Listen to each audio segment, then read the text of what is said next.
Hello, everyone, and welcome to another book review by Centipede Geek. I wanted to talk about a recent book that I read, a book that I liked a lot. It's a book by the name of The Shore. The author is Sarah Taylor. The book was published in the year of 2015. There's the front cover. Got a lot of high praise on the back here, as you can see. Leave that there so you can read some of that just for just a second. Here's a picture of the author here on the back on the inside of the dust cover. Like I said, published at a very young age of 24. She had her master's, I believe, and then she was currently studying to get her PhD. So she's probably, if not close to finishing that by now, if not already finished. So that's really cool.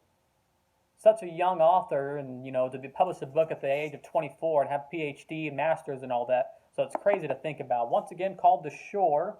And there will be spoilers in this video, just so everyone knows. Pretty much what this book is about is it gives you a really cool family tree. As it starts off in the 1850s, I believe it starts off in the year of 1854, and then it goes all the way to the year of 2137, I believe, or something like that. 2140 something. I'll give you the exact year if you give me just a second. 2143, excuse me. Once again, 2143. So it's a book that spans well over a century, and it pretty much starts off being about these interconnected families, and they live on what they call the shore. There's these three islands off the coast of West Virginia, I believe, if I'm not mistaken. Correct me if I'm wrong.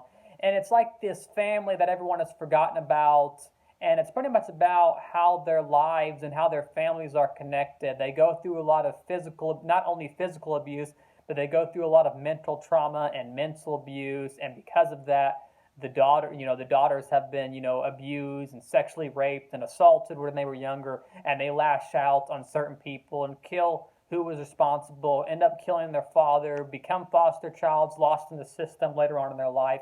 And it starts off with Chloe and Renee's point of view and their side, and then all of a sudden it becomes a post-apocalyptic tale at the end, totally unexpected. I should have guessed because of the name of the chapters, but I guess I didn't really think too much about it. An epidemic breaks out, that's almost like a sexually transmitted disease, and it kind of breaks down people from their insides. And because this family started way back in the 1850s, and they lived off the land, and they lived on the shore, they lived on these islands, they were secluded. They weren't recognized by the state, they weren't recognized by anybody. And now, because of that, when the epidemic does come, some 100, 200 years later, they are now protected because of living out there. And it's like I said, it starts off being, kind of almost like a coming of age story. Later on, she ends up wanting to, find out who her real father is, because she knows it's not Bo. And then she ends up finding out who her father is, and it traumatizes even more and just has a huge effect on her even more. That's pretty much the main plot of the film, or the book, excuse me. Overall, I really enjoyed this novel. This is a novel that I'm definitely going to remember for a long time. Like I said, it has coming of age vibes to it, but it has so many other vibes as well. It has, a lot of blood in there. I didn't expect it to have that much blood for a coming of age story like that, but it's a very, you could call it a somewhat violent coming of age story at times, as we find out different things about the family and the way they're connected and their cousins and stuff like that. And all of a sudden, towards the end, becomes a post-apocalyptic tale. You could call it like a science fiction deal almost. And that's such a kind of a crazy thing. It starts off in the 1850s, and to become almost like, not really, but a Walking Dead scenario is very strange, I thought. You really don't, sometimes you don't expect books to go there, but this one definitely wasn't afraid to, and it was a really neat, kind of interesting route for the book to go.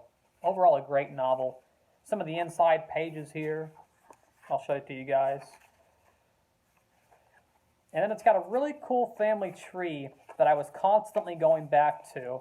That way I can know where each of the families, how they were connected.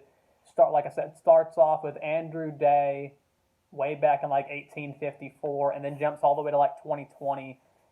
It's just really cool family tree that shows each and every person in the novel.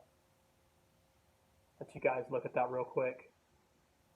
It also has some nice sort of, I guess you could say, inclusion, representation in the book, as it is about, I guess you could say, Indian medicine or indigenous medicine and magic, as one of the characters, I believe his name was Thomas Day, the one that, or excuse, not Thomas Day, that was Andrew Day, excuse me, a character by the name of Thomas Lumsden, as he's able to control the wind and pull rain out of the air, control the weather in a sense. So it's got some cool, like I said, Indian medicine and magic, and cool sort of, representation of the indigenous tribes, which is always nice to see, as you don't get a lot of that nowadays in today's culture and stuff. So it's always nice to see when there is some sort of representation involved. Once again, The Shore by Sarah Taylor, a great novel. Read this just recently, and there's nothing to say bad about it, as it's a coming of age vibe sort of story, but it has so much more in there about mental health and trauma and abuse and what one does whenever they realize this, vengeance because of that, being assaulted at a younger age and stuff like that. And all of a sudden at the end, like I said, becomes a post-apocalyptic tale and trying to survive as it jumps, 200 some odd years in the future. Once again, thanks for watching another video of my book review by the name of The Shore by Sarah Taylor. And make sure to like, comment, and subscribe below.